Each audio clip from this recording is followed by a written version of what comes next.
విశ్వాసానికి ఎంత దమ్ముందంటే నీవు విశ్వాసాన్ని ఎలా అమర్చుకుంటావో అలాంటి రిజల్ట్ నీకు కనపడేటట్టు ఏర్పాటు చేశాడు దేవుడు. వ్యతిరేక పరిస్థితుల్ని గురించి నువ్వు విశ్వాసం కలిగి ఉన్నావంటే అనుకూల పరిస్థితులు కూడా వ్యతిరేకంగా మారిపోతాయి. వ్యతిరేకంగా ఉన్న పరిస్థితుల్ని అనుకూలంగా మారినట్టుగా నువ్వు విశ్వాసాన్ని ఏర్పరచుకోగలిగితే ఫుల్ రివర్స్లో ఉన్న పరిస్థితులు కూడా నీ కొరకు అనుకూలంగా మారిపోతాయి. అందుకే యేసయ్య ఎన్నోసార్లు వాడాడు, నీ విశ్వాసమే నిన్ను స్వస్థపరిచింది, నీ విశ్వాసమే, నీ విశ్వాసమే, నీ నమ్మిక చొప్పున, నీ నమ్మికయే. అబ్రహాము విశ్వాసము ఇంపార్టెంట్ కాదు ఇది? చెప్పండి గట్టిగా.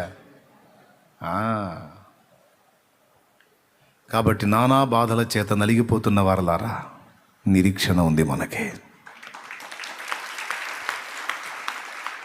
ఆత్మీయ జీవితంలో పడతా లెగుస్తా స్థిరమ లేక, ప్రార్థనా జీవితంలో దిగజారి, ఆత్మీయ జీవితంలో దిగజారి, పరిశుద్ధత కోల్పోయి, నోరు జారి, చెయ్యి జారి, కాలు జారి, కన్ను జారి, రకరకాల విషయాలలో ఓటమి పాలై ముందుకు ఇక బండి సాగలేదేమో అని కూలబడిపోతున్న వారికి కూడా ఉజ్జీవింపజేయటానికి దేవుని వాక్కు. తన దాసుడు పడి ఉండుటైనను లేచి ఉండుటైనను యజమానుని చిత్తం అన్నాడు. పడిపోయిన స్థితిలో అక్కడే కూలబడి ఏడుస్తున్నావా?